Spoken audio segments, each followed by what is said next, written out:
येतीलच आता. तुला तर माहितीये आबा वेळेचे पक्के आहेत. आलेच बघ आबा, आले आले.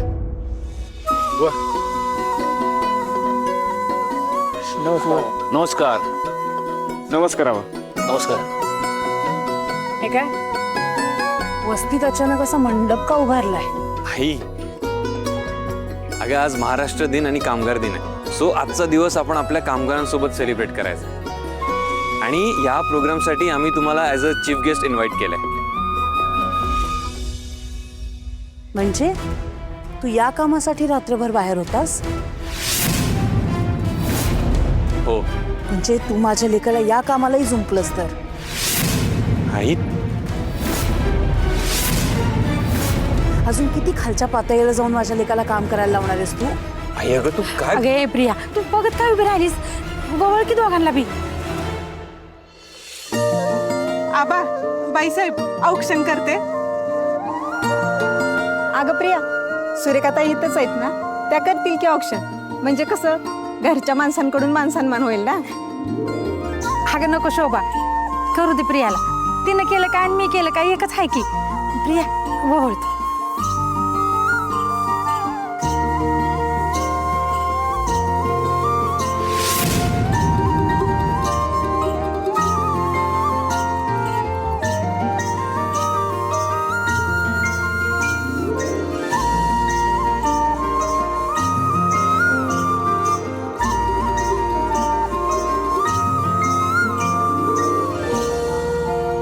चला.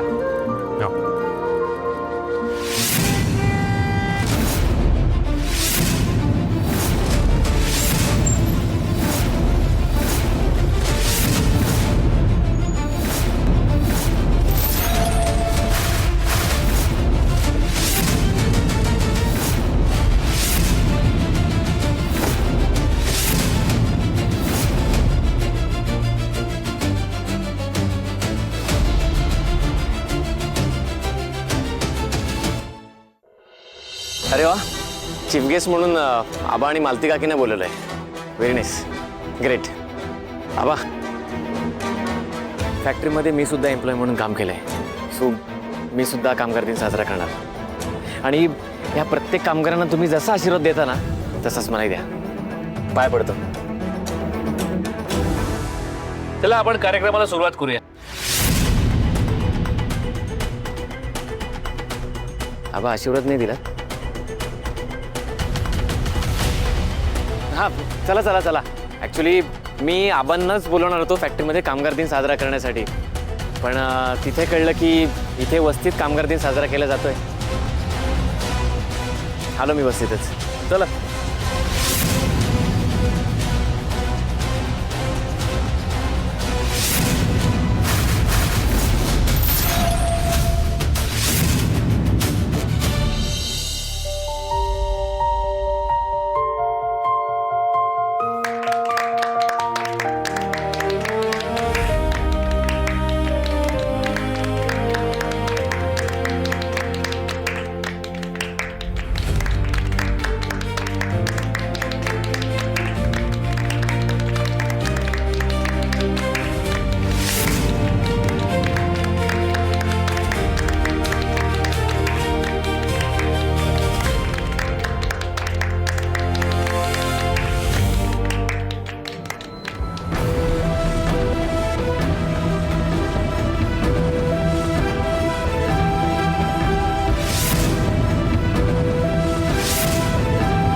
तर आज आपण सगळे इथे कामगार दिन आणि महाराष्ट्र दिन साजरा करण्यासाठी भेटलेलो आहोत. आपल्या सगळ्यांनाच माहिती आहे की आबांचा कामगारांवरती किती जीव, किती प्रेम करतात ते कामगार. आणि आता फॅक्टरी जरी आबांच्या हातात नसली तरी सुद्धा आबा नेहमी कामगारांचे होते आणि यापुढे सुद्धा नेहमी राहतील. त्यामुळेच आज आबा आणि मालती मॅडमला आपण प्रमुख पाहुणे म्हणून बोलवतो. आता आपण महाराष्ट्र गीताने कार्यक्रमाची सुरुवात करू. आणि वेट, कार्यक्रम सुरू करण्याच्या आधी मला 2 शब्द बोलायचे. बोलाच. नमस्कार. खरं तर मागच्या वर्षी आबा मला इथे घेऊन आले होते कामगार दिनानिमित्त. त्यांनी सरप्राईज दिलं होतं मला. त्यांची इच्छा होती की मी कामगार दिन आपल्या कामगारांसोबत व्यवस्थित सेलिब्रेट करावा. आणि माझं म्हणणं असं होतं की कामगारांना एवढी व्हॅल्यू द्यायची काही गरज नाही आहे. ते आपल्याकडे काम करतात, आपण त्यांना त्याचे पैसे देतो. अशा वेगळ्याच ॲटिट्यूडमध्ये होतो मी.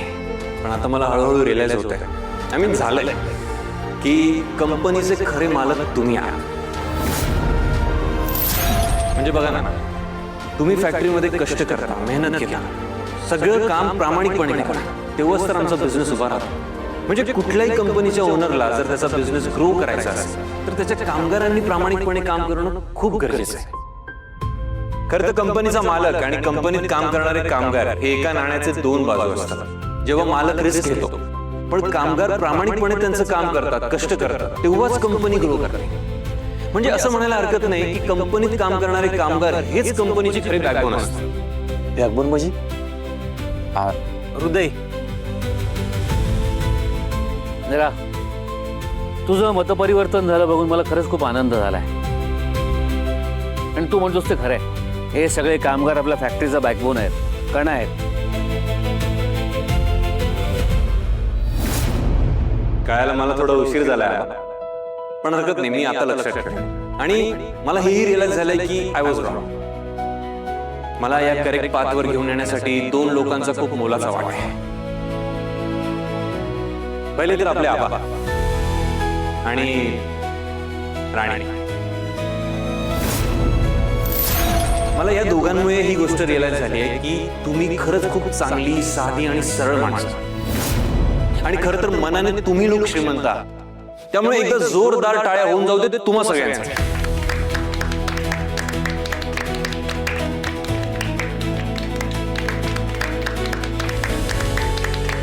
या टाळ्या एन्जॉय करून घ्या. तुमच्या आयुष्यातल्या शेवटच्या टाळ्या. आता तुमचा शेवट जवळ आलाय.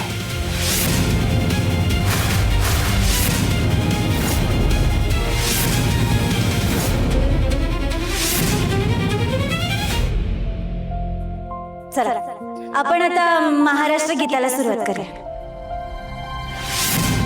महाडिकांचे लाडके चिरंजीव स्वतः आबा महाडिक, मालती महाडिक आणि त्यांची लाडकी सून राणी, तुम्हाला विक्रांतचा हा फायनल गुड बाय.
हा ठीक आहे ना, लागलं नाही ना त्याला जास्त? नाही सर, ठीक आहे. इंद्रा सर, आबा तुम्ही इथनं जा, आम्ही सगळं बघतो. हो हो, चला आपण इथून निघूया. चला. मला ती आता कसली चिंता, कसली काळजी. माझा कामगार वर्ग, माझा परिवार माझ्या सोबत आहे. आता कसली चिंता. आव्हानचं म्हणणं बरोबर आहे. तुम्ही कामगार नेहमी आमच्या सोबत उभे राहिला. फॅक्टरीची रिस्पॉन्सिबिलिटी तुम्ही उचलली आहे. फॅक्टरीच्या वाईट वेळात तुम्ही फॅक्टरीचे पिलर बनून उभे राहिला. तेव्हा लाकडाचे पिलर धरून उभं राहणं तुमच्यासाठी काय मोठी गोष्ट नाही. आमचा तुमच्यावर पूर्ण विश्वास आहे. आमच्या चांगल्या वेळात तुम्ही आमच्या सोबत उभे होता. आमच्या वाईट फेजमध्ये पण तुम्ही आमची फॅमिली बनून उभे आहात. खरंच सिरियसली आय एम सो ओव्हरवेल्म्ड. मला ना कळत नाहीये मी तुमचे आभार कसे मानू.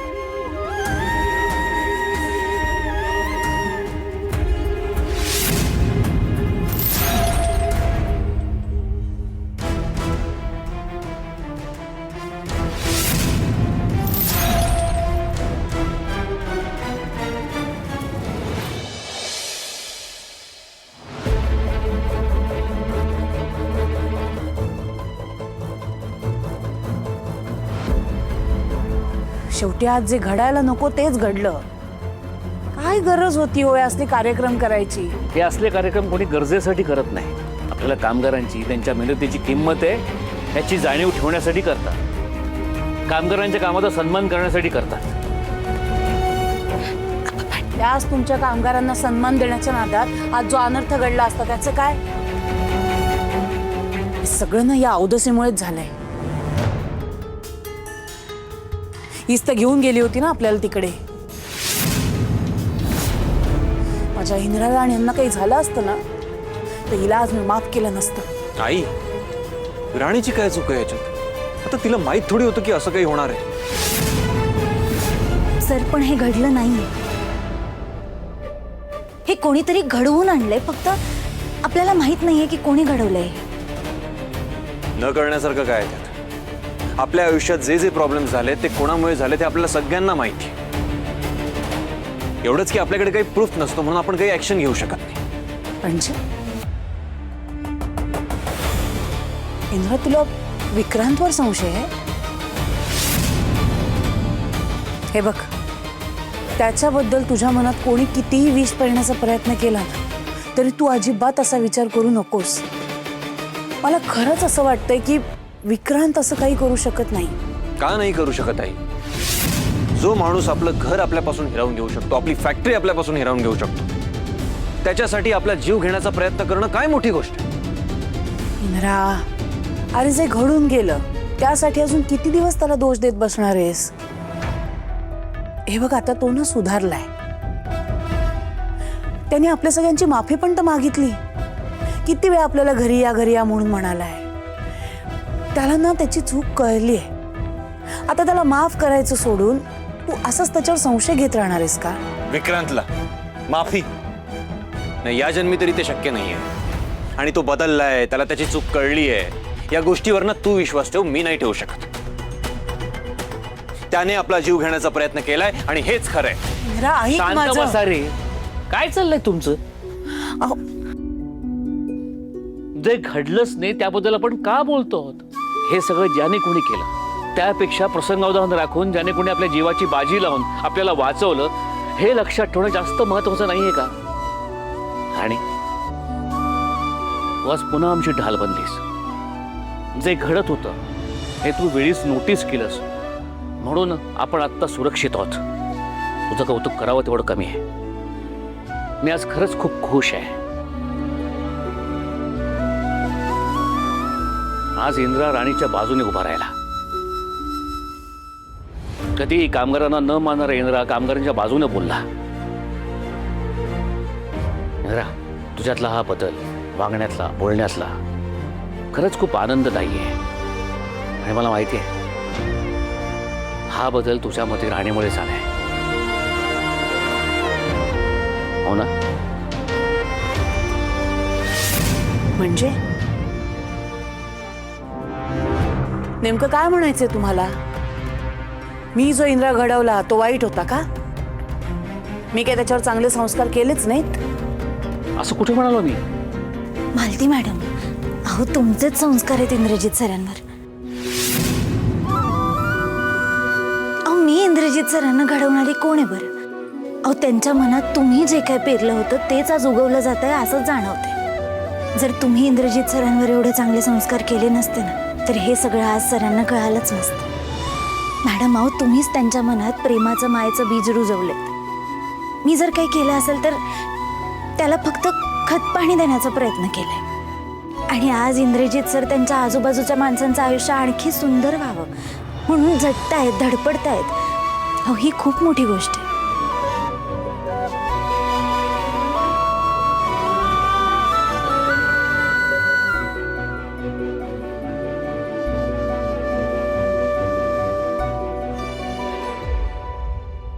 जर तुम्ही इतकं भारी का वागताय? तुमच्या मनातला कामगारांबद्दलचा मान सन्मान बघून आज खूप भरून आले. लईच भारी वाटतंय. मी तुमच्या अजूनच प्रेमात पडत चालली आहे सर.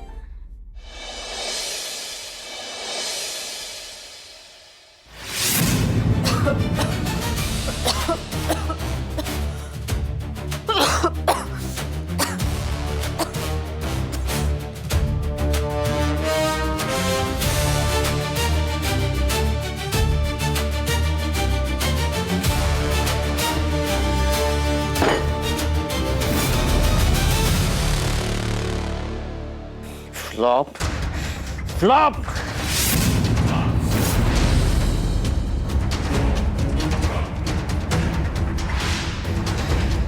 किती प्लॅन अजून माझे फ्लॉप जाणार आहेत. एकही प्लॅन वर्कआउट होऊ नये. एकही नाही. Not even a single plan.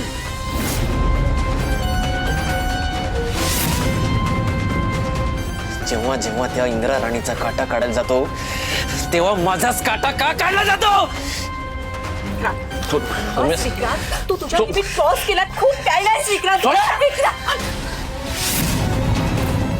माझ्या डेस्टिनीने सुद्धा हरण्याची लिमिट क्रॉस केली उर्मिला. त्यांच्या परीने त्यांनी कामगार दिन सेलिब्रेट केला ना. लावली ना माझी वाट. माझ्या परीने मला माझं फ्रस्ट्रेशन सेलिब्रेट करून देत. फ्रस्ट्रेशन सेलिब्रेट करण्याची गोष्ट नाहीये विक्रांत. एक बस. मला लेक्चर द्यायचं नाही. आणि मी जे करतोय ना ते करण्यापासून मला अजिबात थांबायचं नाही. हे माझं मन भरेपर्यंत आज चालू राहणार आहे. अरे पण का आणि कशासाठी.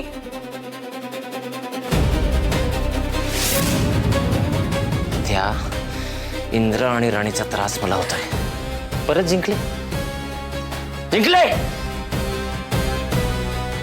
संपणार होतं ना आज सगळं. विक्रांत आज सगळं संपणार होतं. पण जे आहे जिथे जसं आहे तसंच आहे. विक्रांत माडी गेले. झिरोवर आणलंय मला.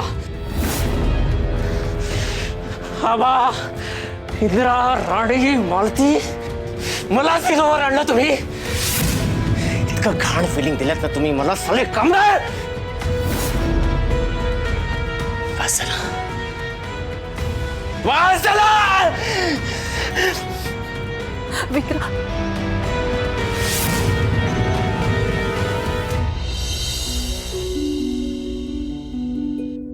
हे कडू कारलं जरा जास्तच गोड वाटायला लागले.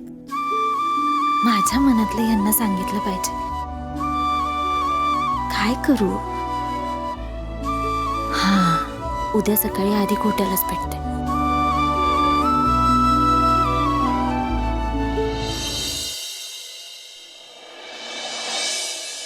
भावा भावा काय प्रॉब्लेम आहे. ते तुला कसं सांगू तेच कळत नाही मला. पण भावा तू मला सांगत नाही. बस का भावा हीच का आपली भावकी.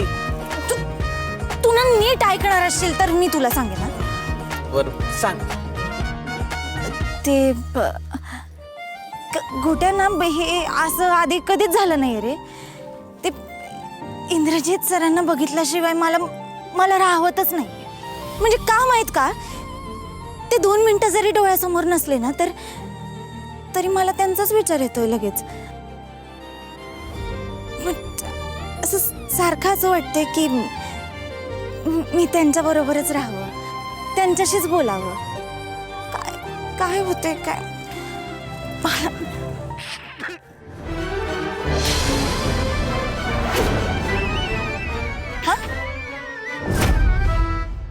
गोट्या तू हसतोय.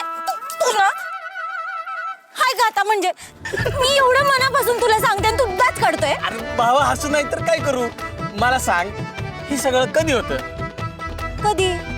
जेव्हा एखादा माणूस आपल्याला आवडायला लागतो का नाही तो आपल्या असं दिलात बसायला लागला का नाही तेव्हा होतं. हा तसं तर इंद्रजित सर लय आवडतायत मला. भावा तुला इंद्रजित सर आवडायला नाही लागलं. तू कडू कारल्याच्या प्रेमात पडली. जरा जरा हे मन खोळावती पुन्हा पुन्हा तुझ्याकडेच धावती. तू सांगना तूच सांगना रे. जरा जरा हे मन खोळावती.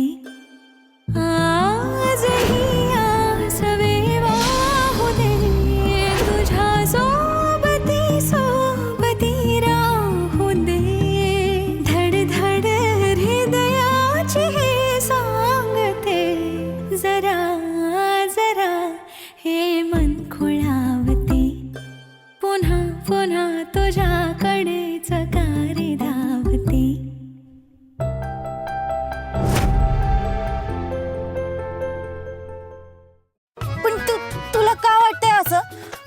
भावा मी शुअर शॉट गॅरंटीने सांगू शकतो. हा ते कडू कारलं तुला आवडायला लागले. आता तुझं पुढचं आयुष्य एकदम गोड होणार आहे. ही गप रे, तू जास्त पुढचं बोलू नको. आता काय करायचंय ते सांग ना, मला तर काहीच कळत नाही. हे डोकं आणि मन नाही, याचा नुसतं गोंधळ झाल्यासारखं वाटतंय. ए भावा, आता तू डोक्याचं नाही ऐकायचं, आता फक्त मनाचं ऐकायचं. हा तू मला तर वाटतं ना, तू डायरेक्ट इंदिरा सरांना जाऊन बोल, सर मी तुम्हाला माझा दिल दिलाय, तुम्ही मला तुमचा देताय का नाही बोला. शे, एकदम भाजीवाल्याला बोलल्यासारखं वाटतंय ते. अगं मी माझ्या भाषेत सांगितलं, तू त्यांना कळलं असं त्यांच्या भाषेत सांग ना. कळलं का? नाहीतर मी काय म्हणतो भावा, तू डायरेक्ट काळजात हात घाल, तू डायरेक्ट इंदिरा सरांना प्रपोज करून टाक. हा असं बी ते बाहेर ना आले, त्यांना लय आवडले. पण कसं करायचं ते? अगं कसं करायचं म्हणजे, तू आहे का नाही असं त्यांच्यापाशी एकदम रोमॅन्टिक गाणं लाव, डायरेक्ट त्यांच्या समोर ना असं गुडगाव बस, असं डायरेक्ट हात करून डोळ्यात डोळे घालून म्हण, I love you Indira sir. अरे हळूहळू काय करतोय? आणि ते डोळ्यात डोळे घालणं नाही जमणार, मला नाही जमायचं बाबा ते. मग तू हा ते बघ, दुसरं ना असं त्यांच्या समोर असं असं दगडावर काठीनं असं बदाम काढायचं,